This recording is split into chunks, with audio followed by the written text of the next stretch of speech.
All right, everyone. I'm excited today. I have Nick squared. I've got two Nicks here, and it's the first time I'm meeting these guys. I've known a lot about the tactical games for the last little bit as we've watched some of our ambassadors. And Nick, we've had a relationship online for a while, and your partnership with Mountain Ops and everything, it's meant a lot to us. But the ConquerCast is all about conquering in life.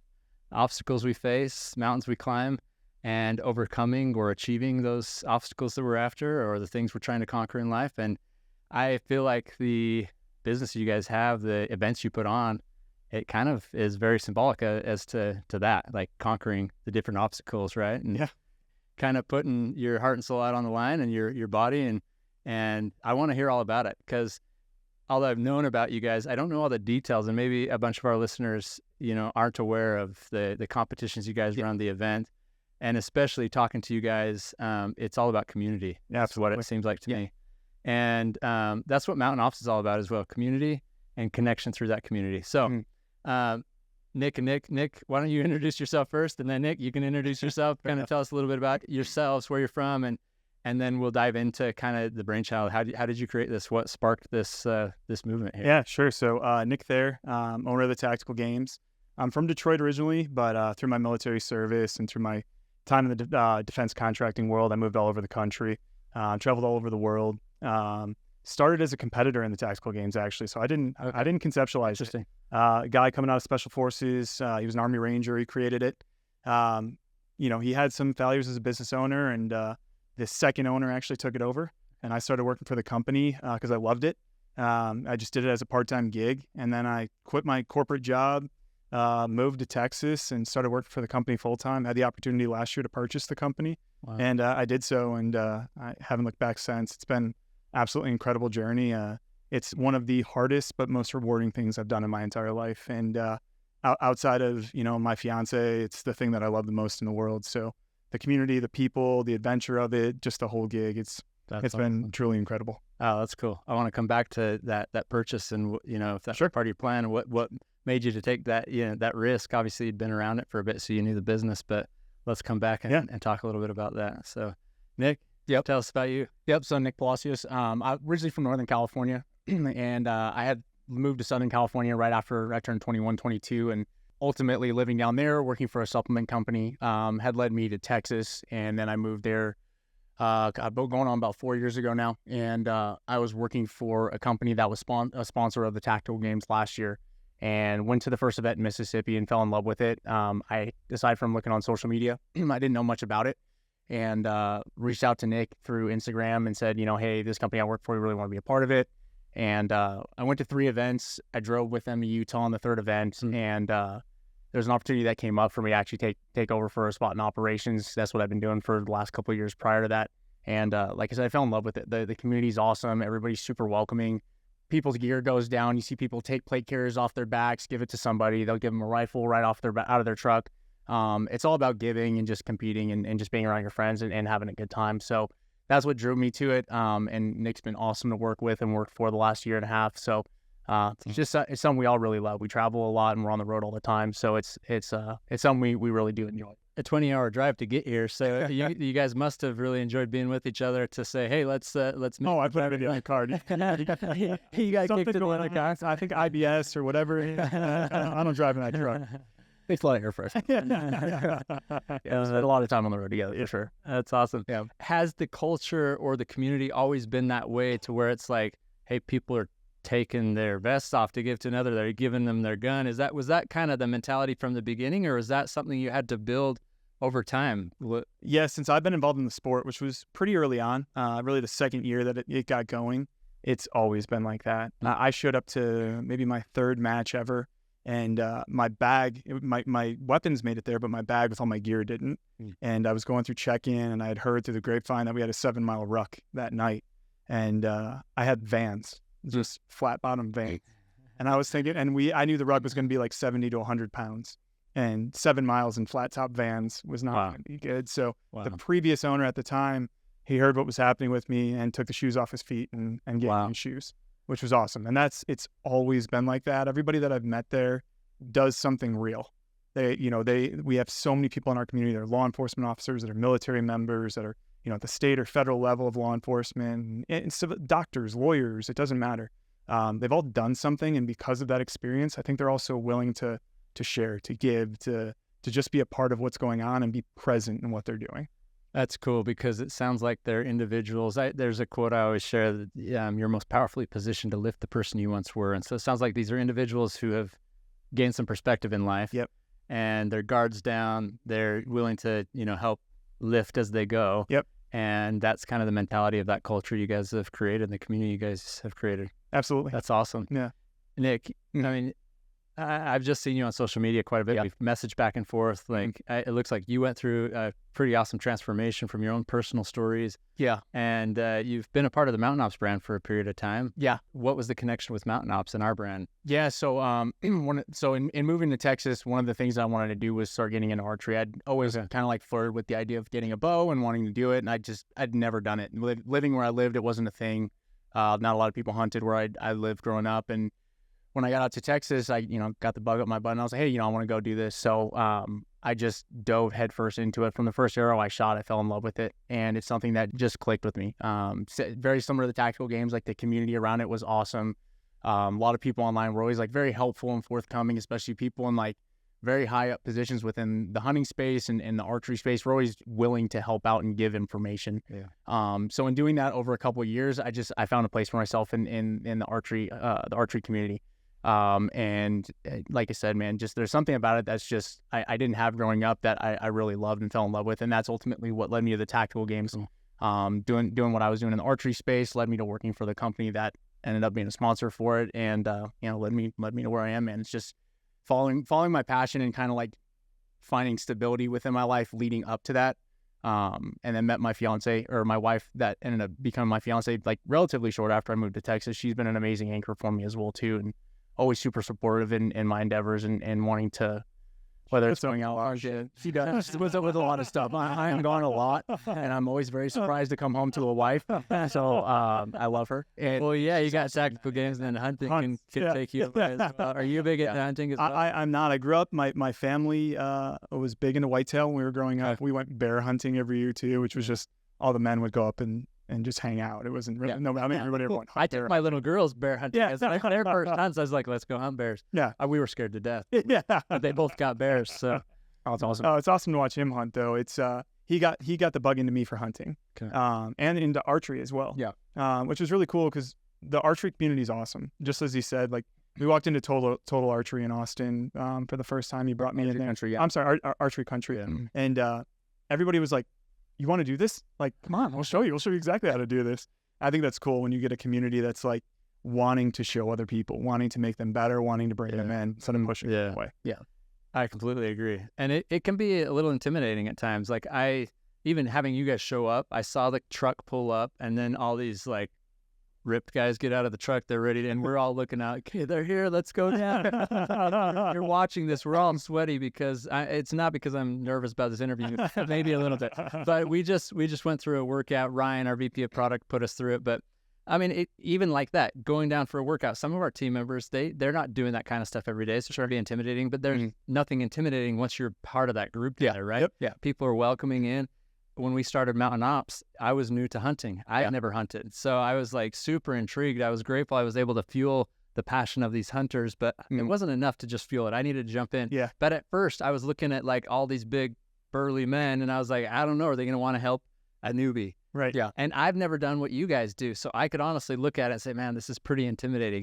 They're doing all these obstacles. They're carrying I don't know, what are you guys shooting with? AR or what? Yeah. And so you've got that while you're doing the obstacles and then you're shooting it. Like it looks pretty intimidating. Yeah.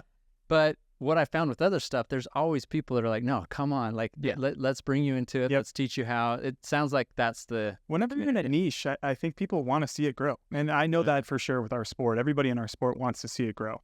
So they want more people there. Yeah. And more people there means more gun ownership in America. It means more people getting healthy and concerned about fitness and wellness. And especially in the veteran and military populations and law enforcement populations, it's incredibly important. Health and wellness, a focus and emphasis on fitness, it's absent in most of those communities. So we do our best to make sure it's fun, it's interesting, and it's inviting. And intimidating too. It should be a little bit scary, right? Like gotta pull you out of your comfort zone. Exactly. If it's not, what's the sense? Like, Yeah. you can sit on your couch and watch somebody else Yeah. watch TV. 100%. Like if it's not pushing you, if there's not a mountain to climb, there's not really any satisfaction or fulfillment with what you've just accomplished. And if there is obstacles in your way or resistance, that's a good sign that you're doing something you should be doing. Yeah. Right? No, that's really, really cool. So you bought it a year ago. Yep, a little over a year. A Yeah. little over a year ago. Yeah. Just like comfortable with it because you'd been around it and you saw the growth. Like, is it? You say it's growing, that people want it to grow. Yep. You just saw that and you're willing to take the risk. Did it feel like a risk, or was it like, no, this is good. I know this, or this was the obstacle I needed? So when I started in 2020, I had just got the job of a lifetime in the defense industry. I worked my way up through management and ended up in a place that I didn't know that I was qualified for, was really intimidated by. Jumped into this job head first. Had moved from New Orleans to Florida, and took over this huge project that was it was a $2 billion government acquisition, and I was managing a good majority of that. And it was a new build. We were building a ship. It was an offshore patrol cutter for the United States Coast Guard, and it was taking it from detailed design to actually like creating this ship, laying steel. And I found the tactical games. I loved fitness. I was a coach for a long time. But I love fitness and I love just being outside and doing this. Found the tactical games, jumped in right away. That year there were 9 competitions across the U.S. I traveled to 7 of them. I as soon as I was there for the first time, I loved it. I begged the owner at the time to let me help out. And anyway, I just wanted to do something. Just volunteering your time? Yeah. Like, hey, let me I don't care what you need. I just want to be a part of it. And he would like to shoo me out. The next year, I eventually talked him into letting me help him with marketing. I think at the time when I started, we had like 20,000 followers on Instagram. And the next year, I think we got it to like 40. Cool. And then the next year, it was like we got it to 80. And then we got it to 150. And like just seeing that growth, seeing the interest, seeing people in the airport with shirts on, seeing people at, different events with shirts on, walking around and just kind of seeing stuff out. It's the coolest thing ever, right? So cool. Yeah. It's so cool. And then when you see each other, you're like, we know. Yeah. And I, regardless of whether or not the business ever turns into a $100 million company or grows to that level, it's been really cool to have people come up and say like, hey, you're the reason that I'm still here today. I found community in this place. I found, something to chase after, something I had lost before, or I lost 100 pounds to come out and do this, or, there's so many different examples of that. Gil is a great example on our team. Yeah, that's awesome. Gil lost a leg, lost an eye in Iraq from an IED. Him being a part of our sport and showing other people what they can do. Mm-hmm. He doesn't make an excuse. He's the last one in our group to ever make an excuse. Having somebody and there is on the podium like for a second. Are you serious? Oh yeah. He's he's one of the even today, like him and Colin. Yeah. They were done super quick. Yeah. Like I'm just halfway through my workout, and I look like I've dredged, and you've not started to drip. But talking to him for a minute as well, just the perspective from that man. Mm-hmm. Like, you see somebody like that, and you're struggling to do what you thought was hard, and then you're like, okay, I can do this. So just the example that having somebody like that around, that's pretty contagious as far as like, okay, I can do hard things. It limits excuses. It's funny, like we all, there's 5 of us that are around each other all the time, and one of us is bound to be in a bad mood or to have something going on. That's whatever. I'm hungry because it's the morning or whatever it might be. Like somebody's gonna be in a bad mood, and somebody else is there to just like course correct them. Yeah, and it's always done, with a little bit of snarky remarks, a little bit, a little busting each other's balls from time. But at the end of it, we're like, okay, we all know we're driving towards something. We all have a goal in our mind, and that's making this the best thing it can be. It's one of those things. Whenever we're done with an event, I always sit back and I'm like, I can't believe we pulled off another one. I mean, like it seems like every event, and I haven't been with a company and I haven't been around in totality as long as most people have been. But it's incredible to see from event to event how quickly we're able to learn and adapt and continue to grow and evolve the sport, even just in the last year and a half that I've been here. And it's just a testament of like the work that we all put in, whether it's in between events, during events, on the road, after hours, quote, not really after hours, but we all love it. And it's just really cool to see it grow. And you were talking about like the intimidation factor, and I think if you come with anything, especially like archery or hunting or tactical games, if you come to it with a level of humility and without ego, people will most of the time welcome you with open arms and want to give you information to see you succeed. Yeah. It's okay to say, I don't know. Like, help me out. Absolutely. You guys would rather help somebody that's willing to say that, right? Yeah, like absolutely. You snip out a fake any moment. And that's the hunting industry, the tactical, I'm sure. Like That's incredible. Any chances you guys are going to add like an archery aspect to it? Nick's been bugging me about it forever. Yeah. I've been wanting to do it. It's finding the time to be able to do it. Yeah. That's our only drawback. So just the time. We have our Sniper Challenge series, which takes up a good bit of time. Okay. Next year, we're going to be expanding into Europe as well. Oh, cool. So hopefully this Because after we actually have and that's the first time that talked about that. So that's amazing. Yeah. Well, let me know if you need any help out there. Yeah. Absolutely. We're really excited about that. And we're going to be doing some other cool things next year too. So archery, it's once we get everything solidified that we've got started already, we'll do a single event every year. Cool. We have an archery challenge in there too. That's Because awesome. I've seen some of the ones that are out there right now, and they just like, there's not. It's kind of campy. It's like, Yeah. not a huge fan of it. I'd rather do it and like, we'll take the tactical game style training and put it into it. That's awesome. And then Nick's got enough bow hunting specialty that I think we can make some. Are most of the participants, I mean, law enforcement, military, tactical guys, or are they 50%? 50%, and then the other 50 are just like me? Civilians, yeah. Lawyers, doctors. And you surprisingly, man, you see a lot of civilians that can outshoot a majority of people. I mean, you got a lot of great military and law enforcement shooters, and you're seeing that tide turning where they're taking it very seriously, which is really cool to see. And one of the best guys in our sport in the elite division is Special Forces guy out of Georgia, Alabama. Sorry. But yeah, you just never know. You see a lot of civilians that take their shooting very seriously and do a lot of action shooting, which is very helpful as well too, which is like USPSA, which is pistol only shooting, and action shooting, which is like 2-gun, 3-gun stuff. Yeah. It all helps. It's all different modalities that you can take and then bring in the tactical games, because we do a facet of not just fitness, but we do have an action shooting aspect of it as well too. So there's a common misconception that if you're in law enforcement or if you're in the military that you're going to be good at shooting. Yeah. Like some of the guys in law enforcement only get to shoot with company or with ammo from their department a couple times a year. Yeah. You know, so they just don't have those reps underneath their belts. Wow. I'm not saying they're not proficient. They're very proficient.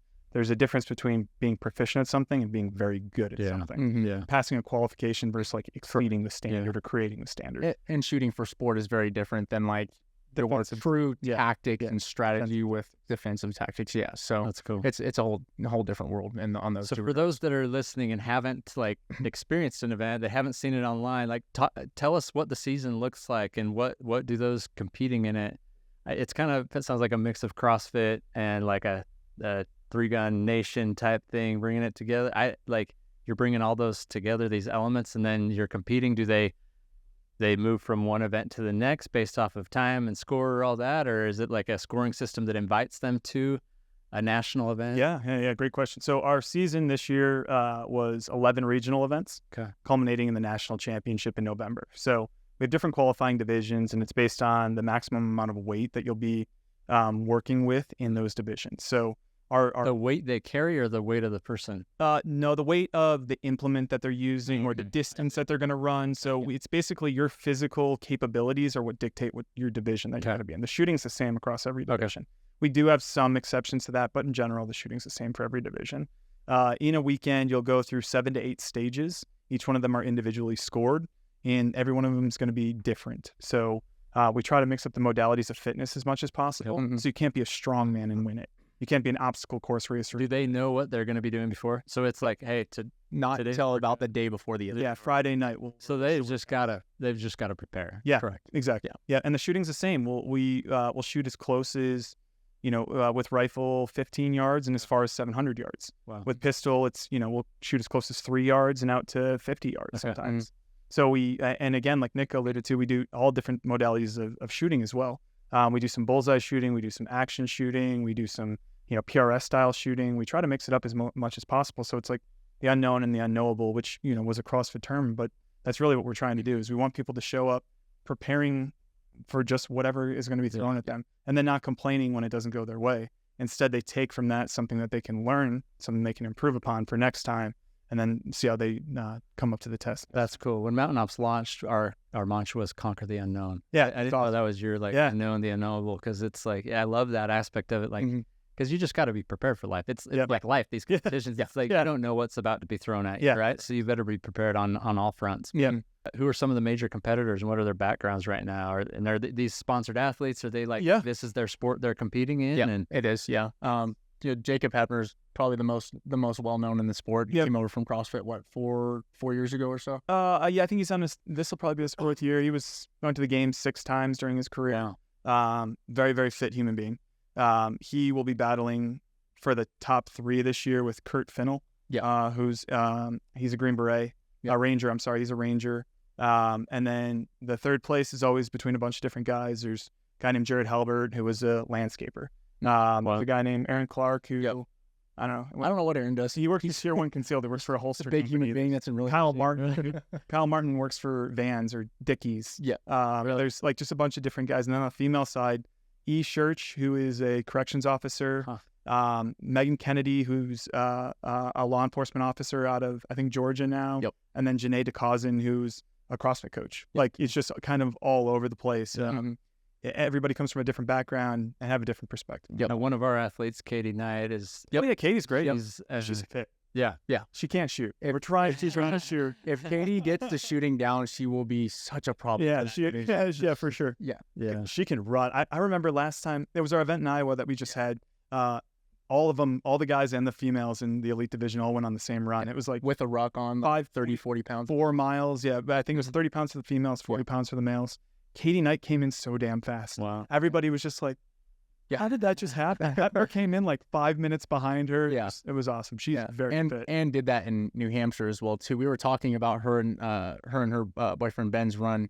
And she's like, we're about to go on the run. She left like 2 minutes after our talk. And then less than 15 minutes later came back. And it was only a 1.5 mile run. But within that 1.5 mile, you're gaining and losing 500 feet of elevation. Wow. It is straight down straight uphill and straight back up. And she knocked it out like in a normal mile run time for any normal person. She just crushed it. It's pretty impressive. That's awesome. That's really cool. But it's always cool. It's good to see her out. She's been, I think that's her 3rd or 4th event now that she's done. Yeah, I think she did 2 last year and 2 this year.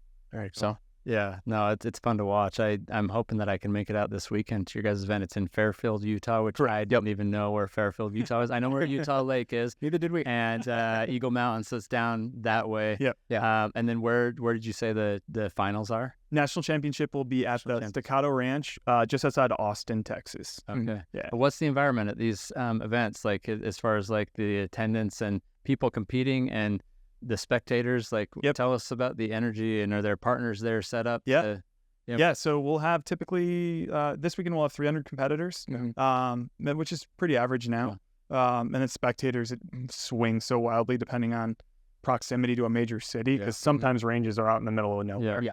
Spectators anywhere from 300 to 2,000. Really just depends on the venue. Cool. Nationals this year we're hoping to get 4,000. That's awesome. Yeah, we've got like 35 Utah before. For the event. And same location. No, this is our first time at this range. We were in southern Utah last year. St. George last year. St. George last year, which was beautiful. Yeah, that was an awesome range. It was this time of the year, or a little earlier in the year. I think we were there in April last year. Okay. Yeah. So good weather. It wasn't too hot because until we had a tornado. The wind. You had a tornado. We actually have a video. Rose, who's our head of media, got an awesome video of all these tents. Like just like $10,000 worth of tents. No way. Oh man, they went off into the desert. They were completely gone. Right into Arizona, because you're on like the border. And, okay. What was the ranch you guys were at? So it's closed now. Okay. Which is the only reason we didn't go back there this year. We love it, but being close to Salt Lake's been awesome. What was the rifle company that was partnered with them? Cobalt Kinetics. Thank you, Cobalt. Yeah. They closed the range down, unfortunately. Okay. Yeah. Gotcha.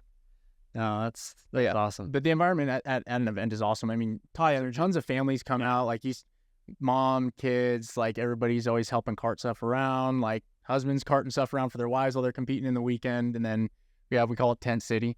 Just have a set up where everybody vendors, tents, hang out. Who are the vendor partners or people, like what are the different companies that are supporting this? Under Armour's our title sponsor, which has been really cool seeing a global brand like that get into the shooting space. Awesome. We partner with a lot of high-end companies that align with what we're doing. I say high-end because they make very quality products. Staccato is a great example of that. Night Force is another example of that. Vortex, Daniel Defense. There's some of our major sponsors. They're people that are interested in getting involved in the industry and that are interested in supporting it. So we see them come from the fitness industry, from the outdoor industry, from the shooting sports, from the shooting industry. We tend to attract more than just like Three Gun Nation, where it was just shooting companies. We pull more people from the other. It's really cool. I'm excited to jump in and see what it's all about, and at least watch it for a time, and jump in and try it myself. Get you out there. You gotta get down. Yeah, no, I've got to come and try it. I mean, I don't know. I'm in this new phase of life, and I'm connecting with new people, and I want to get in and get my feet wet with some of this stuff. And Team events next year. Team event would be awesome. okay, I was gonna ask that. It is like this weekend. Is it just a single like individual event, or is there teams? Let me explain this because this is kind of hard for people to understand. So all of our events, or regional events, are individual events, but we have a team division. Okay. And that's really designed for people like that are new to the sport, that are looking to come out and just try it. Maybe their buddy's done it before, or maybe they want to do it with their wife or whatever it might be. We have a team division. Lightest weights, it's really just easy barrier to entry to get people out there. Mm-hmm. Twice a year we do team events. Okay. And that's every division from elite all the way down to intermediate. It's all teams. Sweet. And those are cool. Those are my favorite. And it's a couple. Two people. teams. Yep, Yeah. 2 people. And where are those held? We change venues. I don't want to say we change every year. Next year we'll have one in Texas. I'm giving our schedule away. As next year. Prepare for Texas, dude. Texas is hands out. Not only because it's close to home, but it is my favorite. Is it in? If there's one close to Austin, or yes, Yeah. it's about an hour and a half from us. Okay. Yeah. Good. Wyo Ranch, one of the coolest places in All right. the country. What time of year? Worth it. Am I asking too much? I think March or April. I don't know Okay. off the top of my head. Which is also a great time to be in Texas. It's not too hot, not too cold. Wild, chilly in the morning. That's Yeah. Yeah. It's like it was perfect time. Yeah. yeah, good Yeah. stuff. So Wild Ranch is awesome. So I don't know where our second team event's going to be at, but I think it's Texas is the one to go. Very cool. Yeah, and I think the other one will be Iowa next year. I have to remember off the top of my head, but I'm pretty sure it's Awesome. You're happy about your investment then in buying the company? greatest decision I've ever made. That's awesome. Yeah. Next to your wife. Yeah. She picked me though, so. No Gizzy's back at this point. Oh, that's awesome. Anything else about the games or about you guys that you'd want our audience to be aware of? And Not that I can think of. Just if anybody's interested. yeah, where do they find you? How do they check this out? At the Tactical Games is a really easy way to find us. You have to type out the entire at the Tactical Games in order to find us. Unfortunately. Yeah, we have weapons in our content, so we get shadow banned a little Yeah. bit, but that's okay. Makes sense. That's a good place. Thetacticalgames.com. YouTube's another one. Yeah. The Tactical Games on YouTube. Cool. All those are great resources to And- get information. And aside from like just going out and competing, we have a ton of in-house training. So whether it's like online training, we have our own training app. For Which fitness and shooting? Yep, Or for both. for Yep. both. Exactly. Yeah. So you basically, it's called the complete program. So you'll go through like dry fire, live fire drills, and then also the fitness component, which is geared specifically for competing in our sport. Yep. And then we do a lot of in-person trainings as well too, athlete camps. What about children and youth? Like, do you have something for the youth coming up that they can get involved in? So we don't market to children directly, but anybody that has a parent with them, we've had competitors as young as 12 come out. Okay. I was going to ask that because I've got kids that like they can shoot. Yeah. They can shoot so much better than me, and I'm always like, you should like, And they're safe. compete with this. Yeah. We'll go hunting, and I'm like, the guides that I go with in Africa and such, they're like, your kids can shoot out to 900 yards, but we've got to get you into 100, And so, like, sure.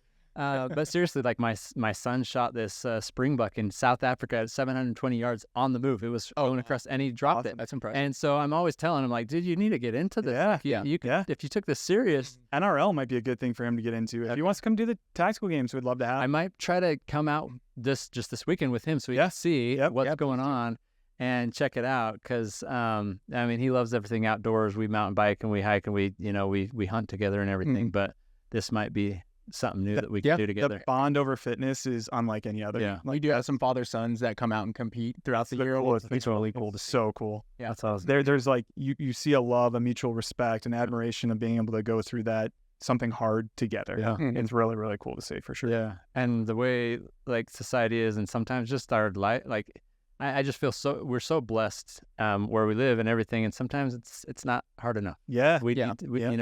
And then finding something you can put yourself through with those around you. You can have different likes, dislikes, personalities, but when you go through something, a common shared experience, it doesn't matter who you are, what your background is, there's like this connection and this bond that's created. We call it trauma bonding. Trauma bonding. I like it. That's it. I got to write that down. Yeah. No, that's really good. Yeah. Okay, well, hopefully everyone checks out the Tactical Games, and Nick and Nick, thank you guys for taking some time. Thanks for making me sweat down in the gym. Oh, thank you. And great conversation. Appreciate you guys' support and can't wait to do more to support you guys. Thank you for having us on. I really appreciate it.